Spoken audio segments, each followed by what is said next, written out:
I forgot to plug in the mic. I'll get that.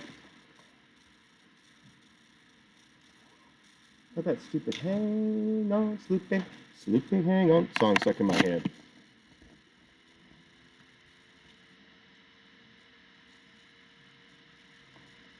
Alrighty, so let me go to the recorder real quick.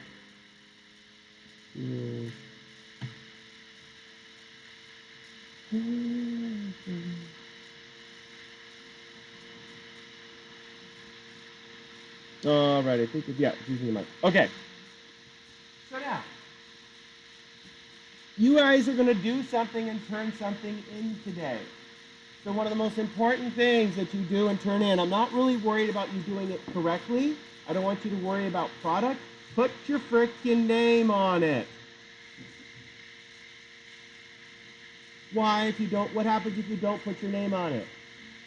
It never happened, like Wazowski said. So if it never happened, if I can't know that you were here to do this, I can't give you credit for doing it. As we go on in the semester, I'm going to start raising the content that I'm going to be looking at with these. But literally, what I'm going to be looking at with these is, did you do it? Did you have some sort of clue? And did you put your name on it? Okay, so it's kind of just like, kind of free points if you want to. Okay. So my class yesterday had a problem with the word agency. What is an agent?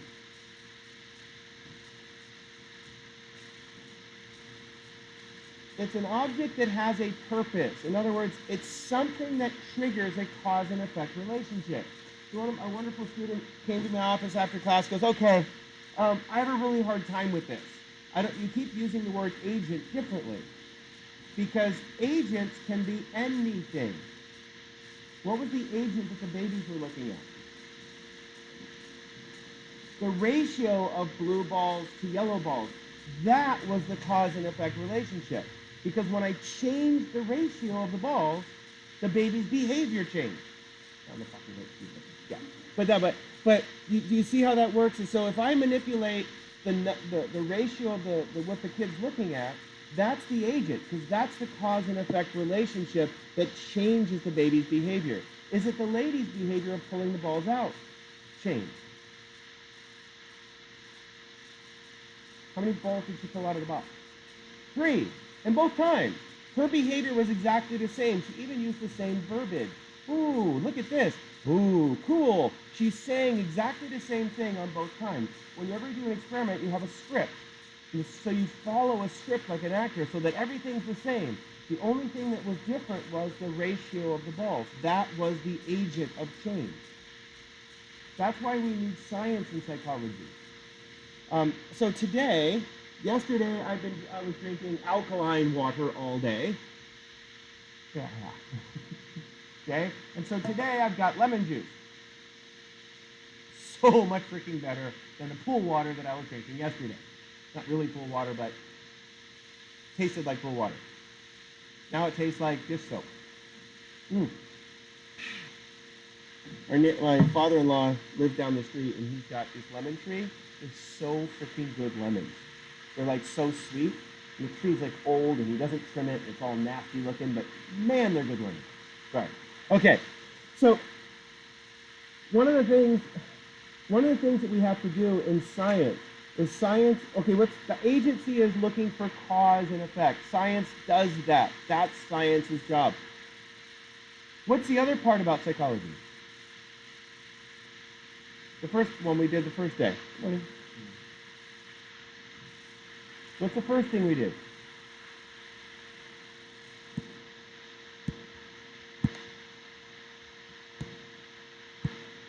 I wrote it in rainbow font somewhere up here. There it is. It's very small. Perspective. Okay? And what's fun about this is that every single person has a different perspective. Every single person has a different perspective.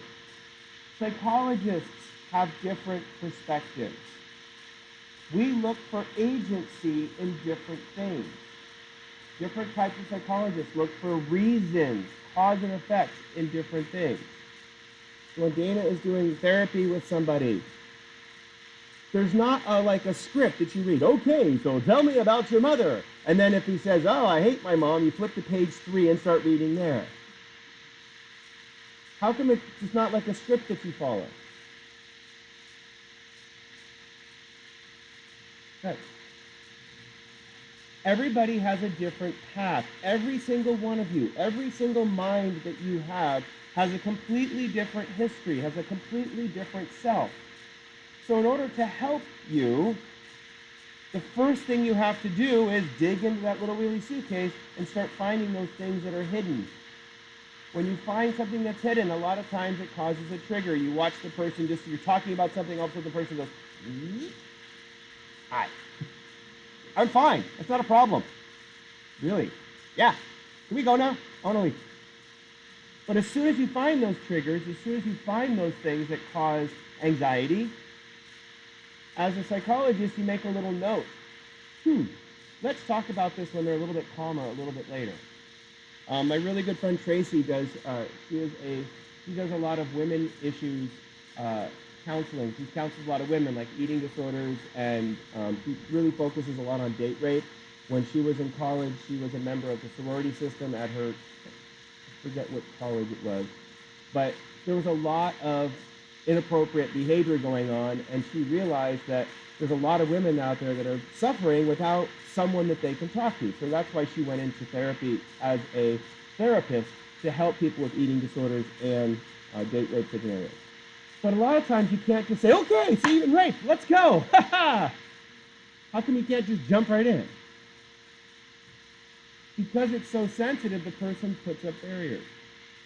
And because the person puts up barriers, it's like talking to a drunk person. You can talk to them all you want, and they will argue back all they want. The next day, it didn't change anything. So what they have to do is you have to wait for the safe space. When you get to a safe space, then you can tackle some of the really hard problems. Then you can deal with some of these little hitches in themselves. But it's every single person has a different perspective, and you, as a therapist, you learn that perspective. So as a psychologist, well, I'm not a psychologist, I'm a research scientist. I don't like to counsel people with issues because I don't know the right thing to say. I go, I don't know. And then look at Dana and call her up, I need help, this person. Because for me, I just start listening and trying to relate it to my own personal self, and that's not what you're supposed to do at all. So, as a scientist, though, we have to look at the mind as, well, how are we going to study this? Anybody know where psychology started in science? It was in the chapter. Hermann von Helmholtz. I'm not going to make you remember his name at all. He sounds cool, though. Hermann von Helmholtz was a very cool guy that studied what's called psychophysics. I'm going to write this up here.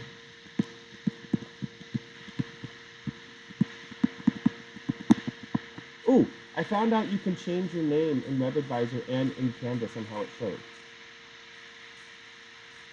Got it. I learned that yesterday. So I thought, oh, I know. Okay, so there you go. So there's a way to do it. But there's a way to do it. Yes! Sorry, moving on. Okay, so what the hell is psychophysics? What is physics? The study of how things move, right? Physics is this, well, it's also statics, which is the study of how things don't move. Anyway, but so what would be psychophysics?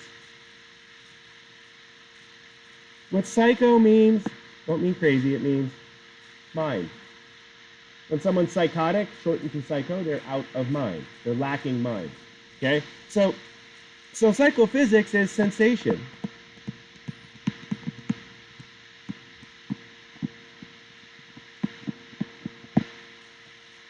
The first labs in psychology studied psychophysics. The first labs in psychology studied psychophysics. They studied sensation and perception. They studied things like reaction time. We're going to be studying reaction time this semester while people are driving. having you respond to something while you are driving, like a text message, per se.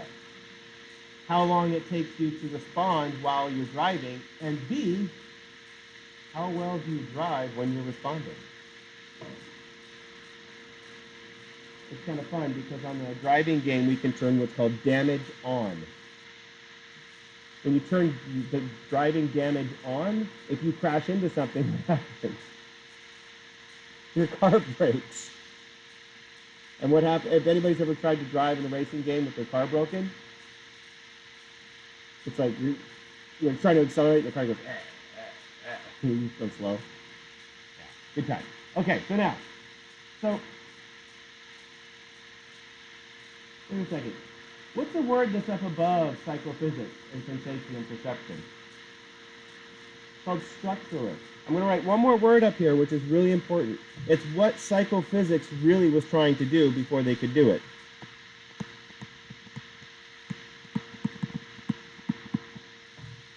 Neuroscience. Hermann von Helmholtz was a biologist. Remember we wrote this in the first day of class. What is a neuroscientist?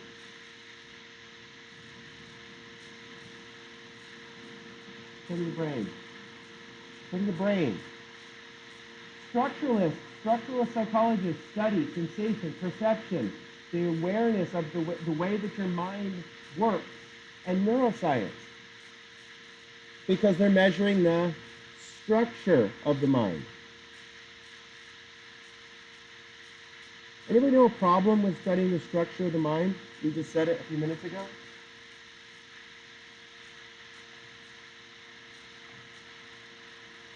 What's the problem with the structure of the mind?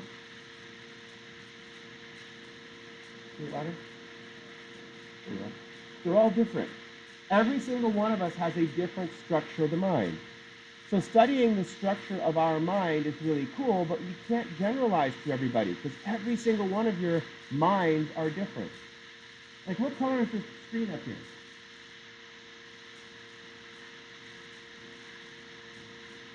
Is it a black screen? This is black. What color is the screen? It's purple? If I shine light on it, what color is it?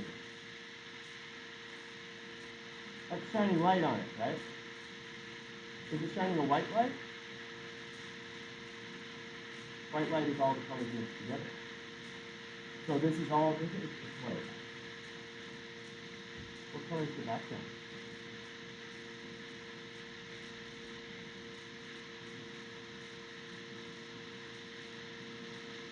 What color is the background? Not white. Black. So this color right here is, I hate this, this is stupid. Okay?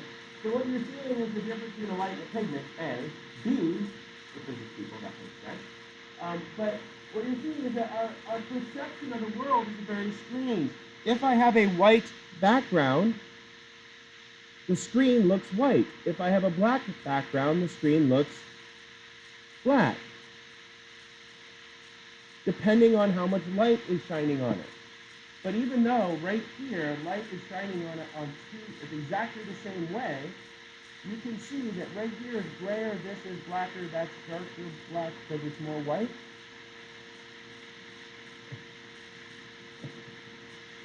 Okay, sorry.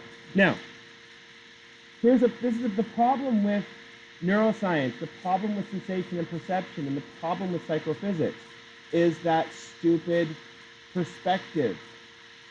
By just changing your perspective a little bit, do you see this differently? Okay. Just by changing the way that I ask the question, you see exactly the same thing differently. Okay, so when I ask you to design an experiment, we're going to design experiments today. When I ask you to design an experiment, one part of the experiment has to have a structuralist element. Has to have some sort of structuralist element. In other words, we're measuring the sensation and perception and the brain. One has to have a structuralist element. Okay? The second part, it has to have a functional element. Why do we have a mind? Okay, so think. It's called cognitive psychology.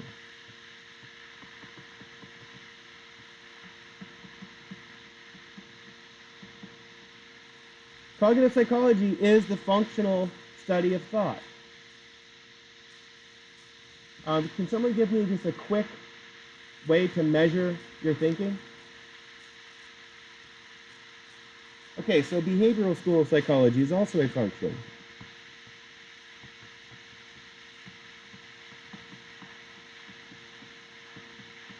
Behavioral psychology is the study of behavior. There's a really great therapy called cognitive behavioral therapy, where you focus on the person's behavior and you try to change the way that they think while they perform behavior. Works really, really well. I'll give you some examples of that later in the semester. Okay? But cognitive psychology is the study of thought. Behavioral psychology is the study of behavior. So I want to put just slide over just a little bit here. It'd be irritating those people trying to write this down exactly as I'm doing it. I just want to write down a few ways to measure cognitive psychology. 1, 2, memory, attention. What else do you think is we can measure that affects how you think? Something that you all have to do a lot in college. Study.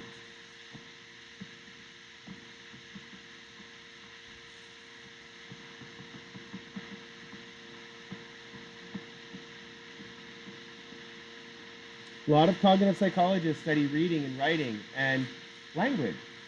Language is totally in the school of cognitive psychology.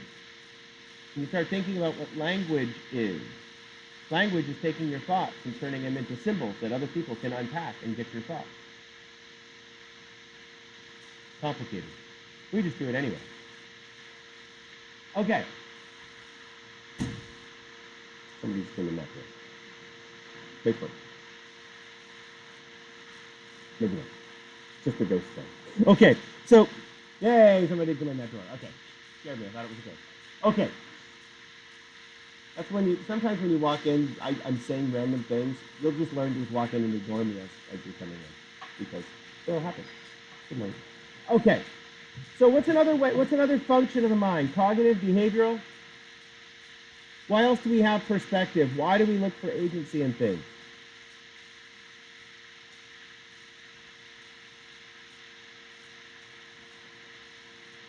Yeah, so actually learning is a combination of cognitive and behavioral psychology. But I want to say, I'm going to write this one up here because it's not obvious.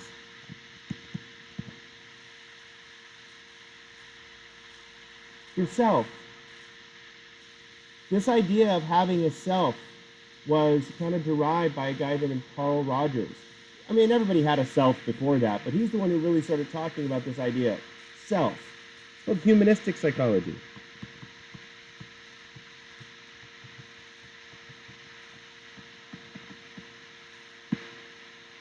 Humanistic psych. All about yourself, how you feel, how you define yourself. The worst part about self is it's gathered from other people. Yeah, it sucks. That's why poor high school kids have a really hard time with self. I'm not allowed to talk during volleyball games because I might say something that might get to somebody that might know my daughter that might embarrass her. We'll be at Steel this afternoon for her volleyball game, so it'll be fun. I can then paint my stomach there because no one knows us. Woohoo! Go! Hey! Okay, good. Now, Dad, go wait in the car. Last time I was there, I got to break up a fight. It was pretty cool. Okay. The security guard, very overweight gentleman, was sitting by a picnic table by the buses, and there's a fight going on. And people are like, "Rah!" And he's sitting there. So I went and broke it up. And my son goes, because my son was there, he goes, "Dad, you're scary." Because I'm always mild and pleasant. In order to break up a fight, you have to pretend to be authoritative. Anyway, moving on. So, Or you can sit at a picnic table, wait for someone else to break it up. Okay, so the idea of this self, or this humanistic psychology, how do you measure self?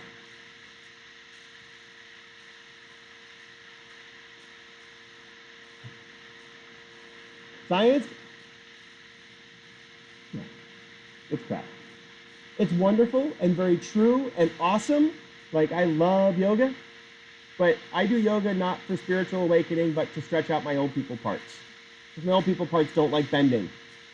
I figured out why my hip was hurting. I have this wonderful pair of old Nikes that I love, but they're squished, slightly smashed on one side.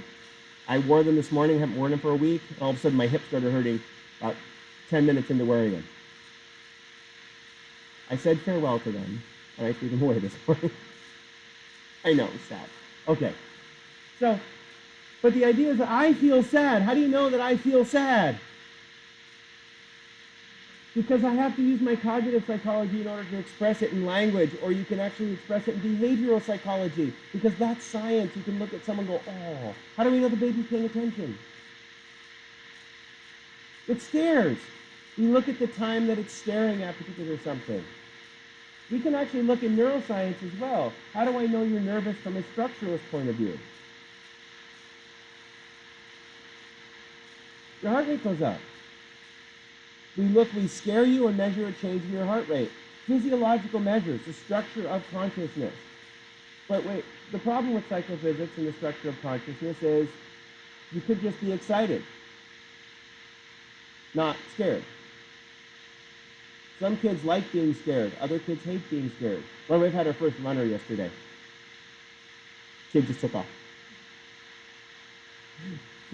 She's a pretty good athlete, so she chased him down pretty quick and caught him. But anyway, so there's a couple other areas of psych that don't really work for science. You won't be able to use these, but I want you to be familiar with them. It's for later in the semester.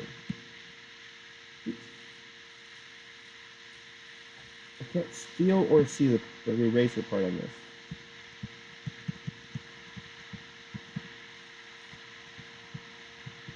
It's called psychodynamic.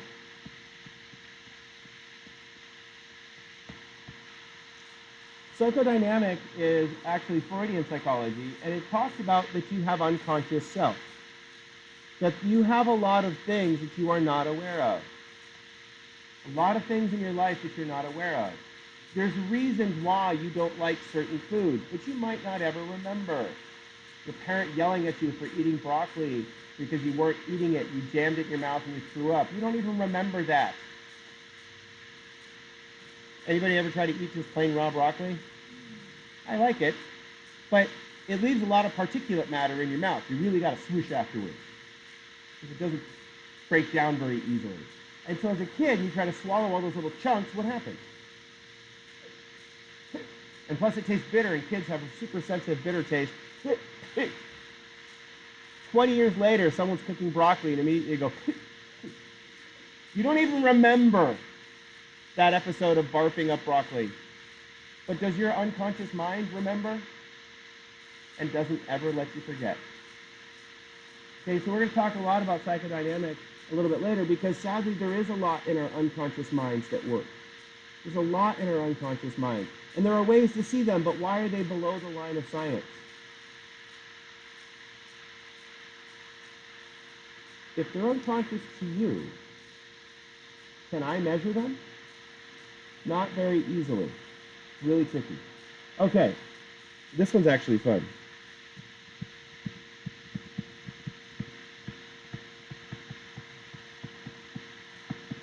Cultural psychology.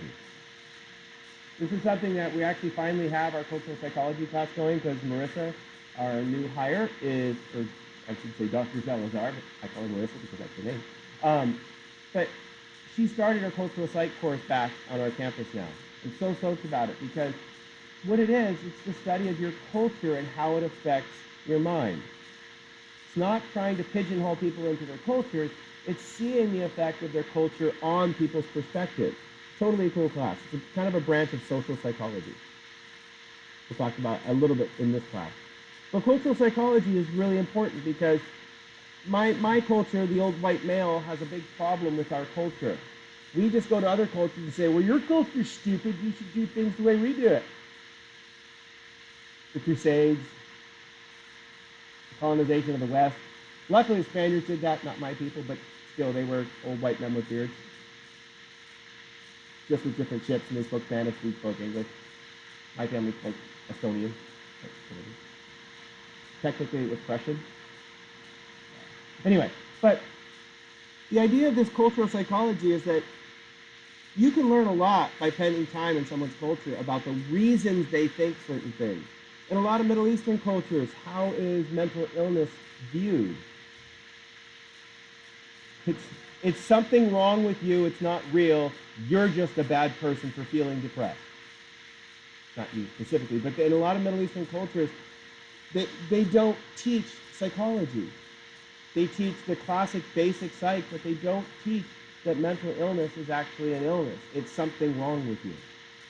And as a result, if you are depressed and Middle Eastern, it doesn't matter which faction of Middle Eastern. I'm talking all the way from Greece all the way around the northern African peninsulas.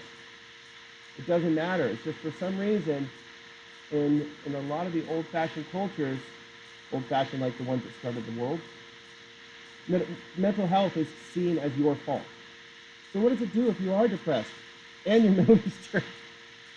Do you tell people? Nope. You suffer in silence. That's one of the things that's really, it's a nice little cultural thing that in my summer class, I had a lot of students, a lot of Middle Eastern students that were like, we're talking about these mental disorders. I had no idea that there's different types of depression. Because growing up, does the family ever talk about depression? Does it talk about anxiety? No, because if you talk about it, there's something wrong with you. And again, as soon as you understand that, you start looking, oh, I'm going to change the way that I teach that. It's the same thing as if you're a Latinx male. Are you allowed to have feelings? Only when your daughters are involved. Your daughter's getting married, Latinx male is supposed to cry, tear up. But otherwise, you're supposed to be strong. It's seen as being strong. That's an important thing. Unless your daughter. Anyway, so, but it's funny because when you start looking at different cultures, you start to explain maybe the reason why some of the cognitions are that way, some of the behaviors are that way, is because of the way that they were raised, the culture that they were raised in. Cultural psychology is not very scientific, though. Because in order to study cultural psychology, what do you have to do first? You have to really learn the culture. Learning the culture doesn't mean stereotyping. Learning the culture means you go spend time in the culture. Okay, almost done. Okay, so now, so over the course of the whole semester, we're going to be going through these different things. We're going to start the semester after we do this little activity today. We're going to start by talking about the brain. I started working on getting the brain scanner working again for this semester. So Wednesday next week, we're going to plug somebody into the brain scanner up here. Okay, and looking for someone with thin hair. Well, if you have nice thick hair, it's really hard because it's you have to really get your hair wet. Yours actually would be pretty good. Yeah, but I'm just saying, people where is your family from? I don't want to pigeonhole you to some. Great. So people with Asian descent, both sides, check. So their hair is perfect for electrode placement. It's fine, and even though it's thick, it's very fine. African Americans, whew, unless you shave your head, Africans, it's really tough to get electrodes with that head because the hair is so tight. I have a wonderful student, Jonathan, giant afro. He goes, I want to try it. I'm like, no. You have to wet his hair all the way down, try to comb it all straight, and then try to get it. No, sorry. It can be done, but we have to use different electrodes than I have. But again, so actually, someone with hair like yours is also really good. But some people don't like to have their brains shown up on the screen, so whatever. Okay, and so if you want to volunteer to have the brain scanner put on your head, take a freaking shower the morning before you come in. Not to mention one of my students named Trevor, but he came in, he goes, I want to do it. I sat down and it's like his hair's all like oily and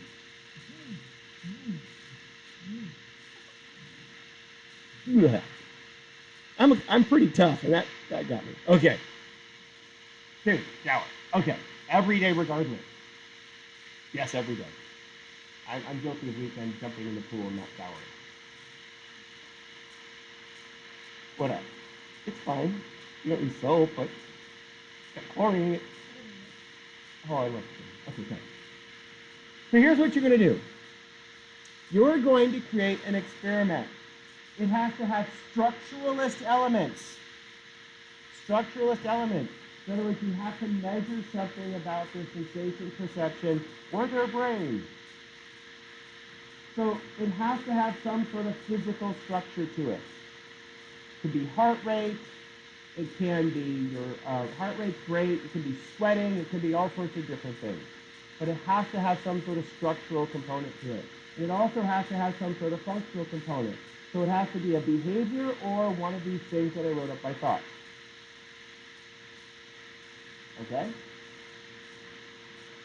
So now, the way you do this is you write down these 4 bullet points and leave space in between them. Number 1 is you make an observation. You make an observation. So what was the observation that we did last time with the water?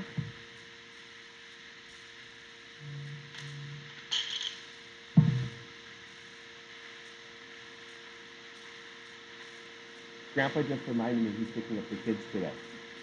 Thanks, Grandpa. Okay. What was the thing about the water that I've been doing? Yeah, so by putting saline in my water, do I stay more hydrated? So I did that for 2 days. Monday and Tuesday, I put saline in my water. The observation is that my friend, Jen, was saying that alkaline water makes you stay hydrated better, when 2 years ago she said vinegar water makes you more hydrated. So what do I have in there today? Well, it's actually lemon water, which is the same acidic as vinegar and doesn't taste like pickles. Okay, so I have lemon water in here today. So today and tomorrow, I will be drinking lemon water as opposed to saline water. Just for the record, saline water. Okay. Like I finished a thing yesterday that the jug, I drank 2 of those a day, and I finished the second one yesterday. I'm like, oh, glad that's over. But, so what's the behavior that I'm measuring?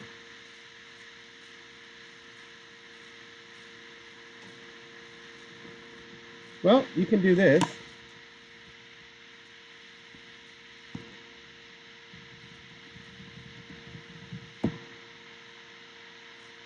This is my favorite one.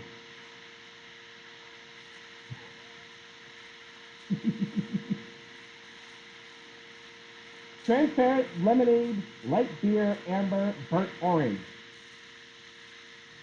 Kind of random. You could probably find a little bit more scientific. Ew, let's not use that one. There we go.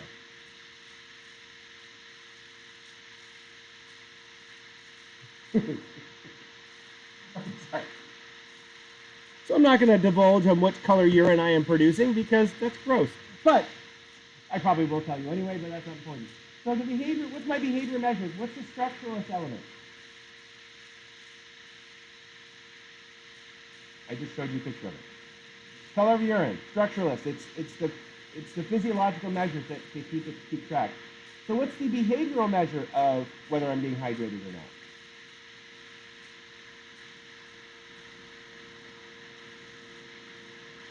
How do you know you're drinking too much water? You have to pee all the time, so I'm counting my pee frequencies. Yesterday, while I was on campus, I urinated twice.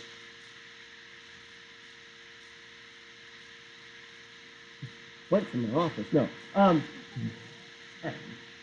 didn't delete this. I deleted it. Anyway, but okay. So the behavior measured is the number of times I went pee. Okay, so I happen to have a count of last week when drinking plain water. I happen to have a count of 2 days when drinking tap water. And now I'll have a record of 2 days, well, Drinking lemon water. Okay, so what are my variables? Well, this is the part that's actually a little bit tricky, and a lot of people make mistakes. So when I say a dependent variable, how do I know which water is making a difference? Well, but before I can have a control group, how do I know which water is making a difference? What do I have to measure? Frequency of urination are behavioral measures. The dependent variable are the behavioral measures. So whatever behavior you're using to measure, the dependent variable is the behavioral measure. Or are the behavioral measures. So if I say, so in this particular case, I have two dependent variables. I have a structural variable, the color of urine, and I also have a functional variable, the number of times I have to pee. Okay, so what am I manipulating? What's the independent variable? What changes by day? The amount of not the amount of water, but the type of water. I'm saying I'm drinking 2 of these a day. So the amount of water that I'm drinking is remaining constant. It's remaining constant. So I'm drinking 2 full bottles of water every single day. This is 64 ounces, so I drank 4 of the little smaller Hydro Flasks last week, but I don't know where that one went. It's somewhere in the house, so this one just happened to be here. I love this one. Do you like Brewery?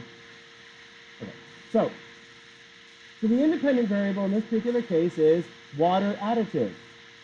First week, San Diego tap and filtered water from the little water dispenser up on campus. And then the last 2 days was alkaline water, and then today and tomorrow is lemon water. So I have how many groups? Which one is my control group? You said control group. Just the plain water is my control group. That's normal. Always try to have a control group that is normal. Now, I do not have a placebo. One of the problems is, how could I do a placebo?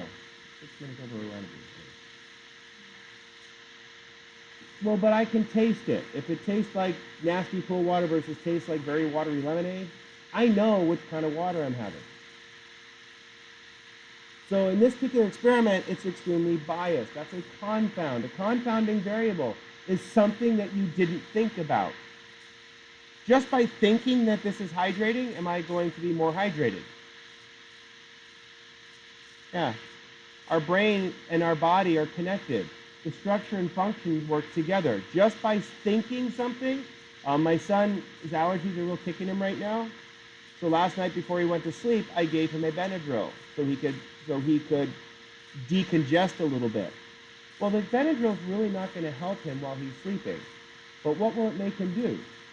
Sleep really well. That'll help his immune system help fix what's causing his allergies. He's just tired and stressed because he's actually getting up before 11 a.m. But because he's tired, that causes his allergies to get worse. So if I force him to sleep really well,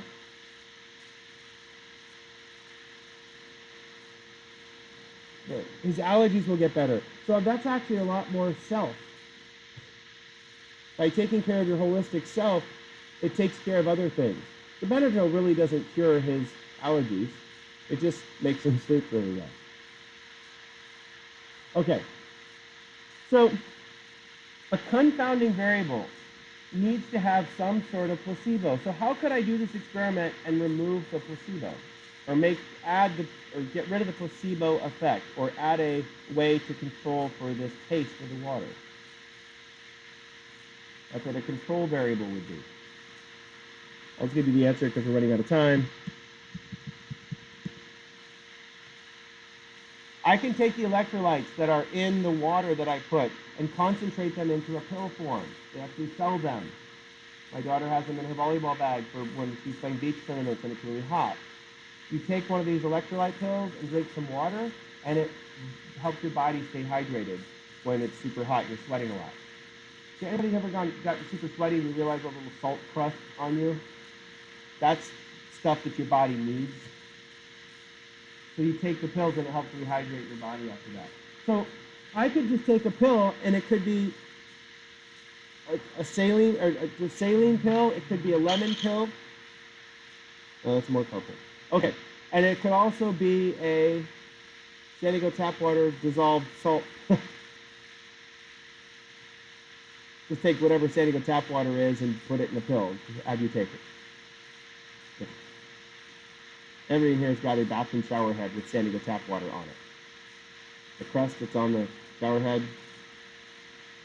Yeah. Okay. So now,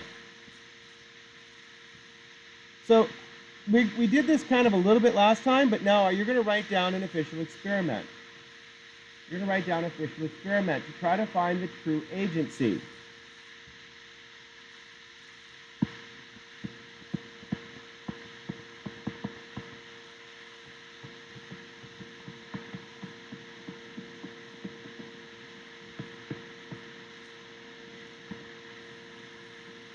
So there's the observation. So I'm going to make this a little bit smaller so you can see the little, there you go. The observation is, does THC affect learning? So you have approximately 1/2 hour. That would be 30 minutes. 47 Mexican. Oh my God. Does THC affect learning? That's your question. So I want you to work in small groups of people. Okay? The ideal group number is 3 or 4. When you get more than 4 people in a group, what happens is one person does the work and the rest of them go, yeah! Yeah. Okay, but when you get 4 people, everybody can be held accountable. If you are introverted and don't like other people, feel free to work by yourself. I don't want to force introverts to work with other people if they don't want to. Okay? But, so the object is, come up with an experiment. What do you need to try to, what are the difficult parts?